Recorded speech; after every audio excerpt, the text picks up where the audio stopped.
Hi friends, welcome back. It's 2019 and this is my first video tutorial for you. It's been a little while, but now that the kids are back in school, I can show you some of the projects I've been working on these past few months. So this little project here was featured in my February class, and it came about because one of my participants had seen a gorgeous sample in the catalogue. This is the Stampin' Up! Occasions catalogue. And on page 48 there is this beautiful sample hidden away there. See if I get my camera to focus on it. And my class friend asked me if we could please have a go at that technique because it did look really fun and interesting. So I have some contacts at Stampin' Up! And my fabulous designer friend Cindy sent me the details as to how they achieved that look, and I created this variation to share in my classes. So I thought it would be fun to share that with you today. So I've got some elements I've pre-prepared for us here. This one is a folded Grapefruit Grove card base. I have a panel of silver foil, a panel of shimmery white cardstock, and I've pre-cut this little Whisper White panel using a rectangle framelit. So this is the rectangle stitched framelits collection. And the one that you'll need is this second one here. So if this is the first in the middle, this is the second one. So that's the one I used. And I've also taken a scrap piece of my Poppy Parade cardstock and cut that using my everyday label punch. Now all the sizes for the pieces that I've used here today will be available on my blog post, so do head over to the link that I've shared in the description to find out more information and to get all your dimensions if you need those. The first thing I'm going to do for this project is the shimmery white panel, which I'm sponging with Grapefruit Grove. The reason I want to do that first is because we're going to wet it a little bit and set it aside to dry while we work on the other elements. Just making sure my sponge is nice and clean, and I'm going to pick up some of the Grapefruit Grove ink, and when I'm applying that I'm going to start off the side of the paper just to get that any of those more rustic textures out first. Sometimes I find it can be very deep when you first start, and starting off the paper gives you a little bit more control over colour application. Now I want this to be random. So I want some bits lighter, some bits darker. It's always a good idea to start light because you can always add more colour, you can't take it back off later. So I've just created just a random splattering.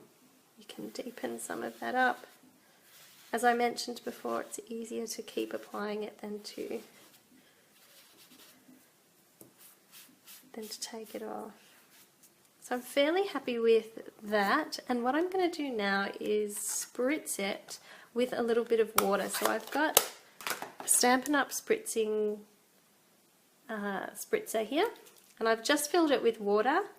I'm going to go quite high, and I'm applying a little spritz to that. And you can see the colour is starting to, I'll bring that up nice and close. See how the colour's got all these little splotches in it now from the spritzing? It's a really subtle but pretty effect. So I'm going to set that aside to dry. So while we've set that aside to dry, we're going to work on the sentiment. If you haven't already, cut your white with the rectangle die, and I am using the Picture Perfect birthday stamp set with this sentiment here. I love the way it said, "Today we celebrate wonderful, brilliant, fabulous you." There's something about that brilliant that made me think of the diamonds that are in the background and how that was a really nice tie-in with the imagery. So with the sentiment, I tried this several ways, and when I stamped it in just one flat colour, I felt like it just wasn't quite a good fit for the design. So I found a way to create a multicoloured sentiment to bring together all the tones that are happening in this project. First we're starting with Smoky Slate, which ties in with the lovely silver elements. And I'm going to, because it's photopolymer and I can see right through the stamp, I'm going to just bring that stamp to the top here. And I can see that it's just touching the top of the word wonderful. So I'm inking that up first. Then I am getting my Grapefruit Grove. And I've got a sponge dauber here. I'm picking up the Grapefruit Grove tone. And I'll bring that a bit up closer to the camera so you can see. But I'm just applying that Grapefruit Grove through the middle there.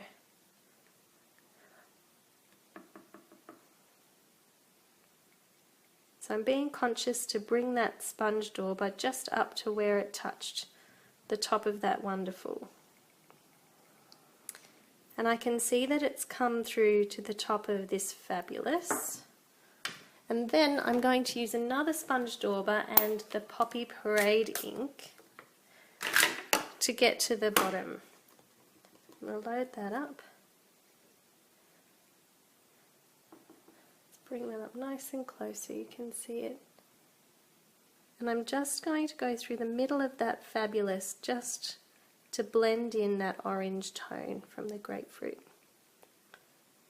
I like that graduation of colour and having a little bit of the grey touch the wonderful and a little bit of the orange touching into the fabulous, and continuing down in that way makes it a very smooth transition through the stamp. So remember to give it a little huff and puff to re-moisten any bits of ink that might have dried on the stamp while we did that process. Line it up. Just make sure we're back in focus now that I'm down lower. Line it up and do a firm press.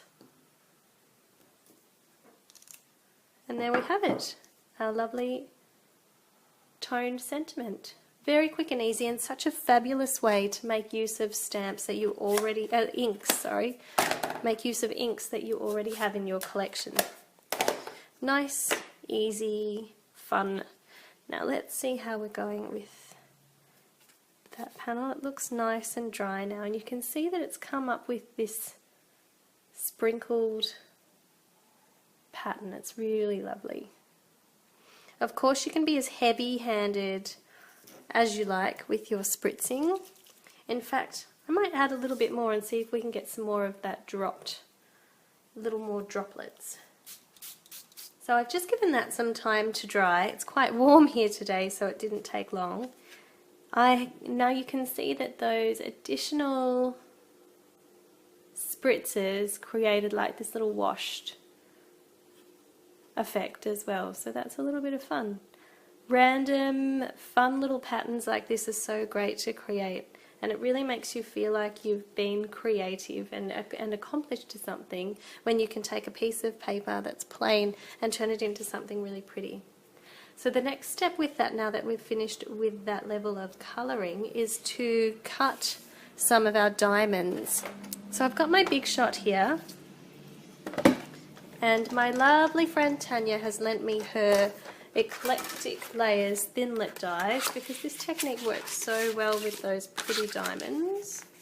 But you could also change up your colours and use leaves, anything that's kind of got these outlines that you can punch out would be a lot of fun. So if you create a variation with something other than diamonds, I'd really love to see it.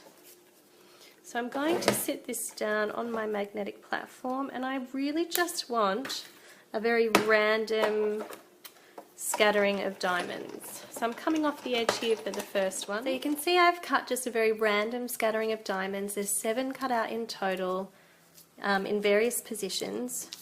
I'm not too stressed about where they're laid out. And now I'm going to apply a little bit of my Versamark and powder.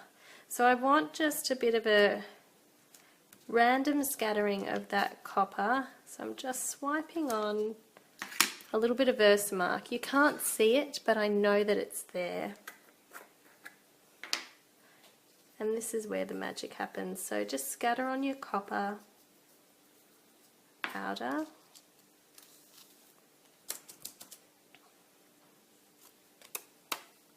tap off any excess.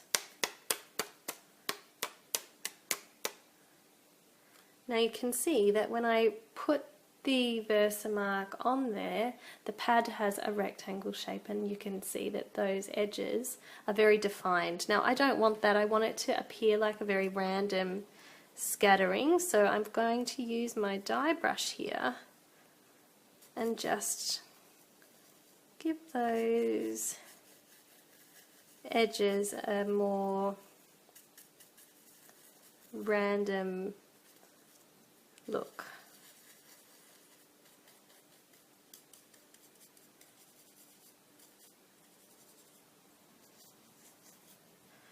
Not so defined. We don't want them to be so defined.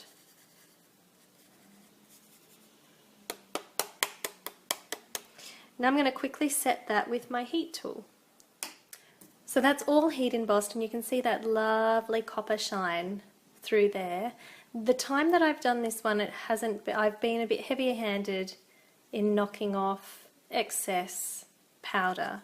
But you can see here, this was the one I demonstrated in class, and I left it quite heavy, and this was the original sample, so a bit more scattered again. So every time you do this, it's going to come up just a little bit different, but they all will be fabulous in the end. Once you've got your panel, then you just need to layer it on some silver foil, and I've left that just big enough to have a tiny border top and bottom. So I'm going to attach that now with a little bit of snail. So once you've attached that to the silver foil with your favourite adhesive, and do let me know in the comments whether you would have grabbed snail or double-sided tape or glue. Once you've got that, you can attach that straight down onto your card base there.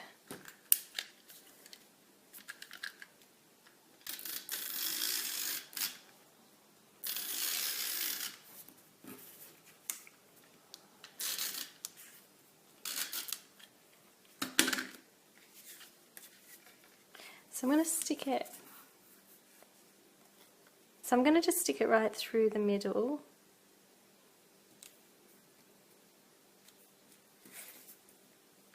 Let's try and get those lines as straight as possible.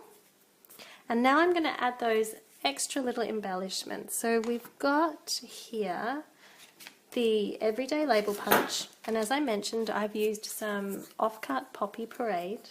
And that just helps tie together the colours that were in the sentiment. And I can't resist those reds and yellows and oranges. I think they're just so cheery and all go so well together. So this one I'm going to pop just about there. And now I want to add a little bit of ribbon for texture. I'm going to put some of my tear and tape adhesive straight onto the card base here. Tear and tape is fabulous when you've got ribbon detail to add. It's super strong, so you know that it's not going to shift or fall off later on. So I've just popped a few pieces of that on the card, and once I've got those backs off, I'll be able to apply. Pop that in really tight there. Alright, I'll be able to add some ribbon. So I want enough that it's poking out through the middle of our sentiment. So if I can find that sentiment panel we created earlier. There it was hiding. So that's going to sit about here with enough of that beautiful red popping out the side. So if I use my grids to work out where the middle of that would be, about there. So I've used this dark grid line, and I know that that's going to be my center.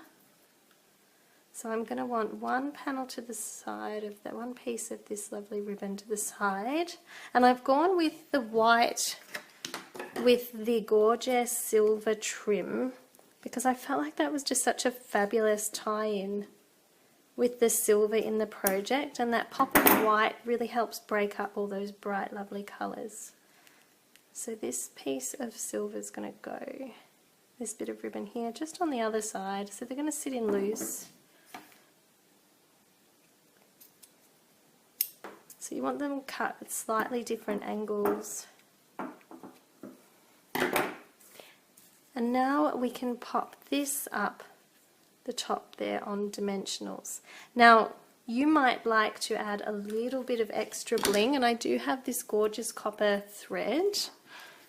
So I'll show you the difference. This one doesn't have the copper thread, but this one does, looped in behind. So it doesn't matter either way, but that little stepped up touch can be nice for those who like to add it on. And I'm going to pop my dimensionals on first. So pop some dimensionals all around the edges there. I think it's fairly safe to avoid the center because that's where we've got the ribbon holding everything up. And I might like to pop a little bit of extra tape through here to help with holding that thread in place. Just taking the backs off all of those adhesives because we need something to hold the loops of thread. And I want them coming off to the side over here. So I've got my thread and just some random loops coming over to the side. I'm just using the adhesives that you've already got there to help hold them in place. So you can see that I've just looped that thread on the back there. Let me know in the comments if you like the looped effect or if you would have gone with just leaving it a little bit more simple and not adding that extra detail. So I'm going to lift that up a little bit. And then what I wanted to do was add in the yellow. So I wanted a pop of yellow, and I tested out different sentiments that included yellow in here and lots of other ways, but in the end I went with these little pearls.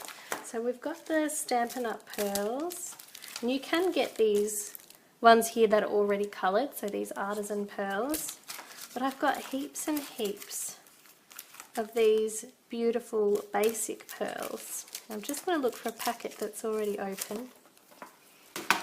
And to get them to be yellow, I'm pulling out my Stampin' Blends, and I've got Pineapple Punch here, and I'm going to just colour some.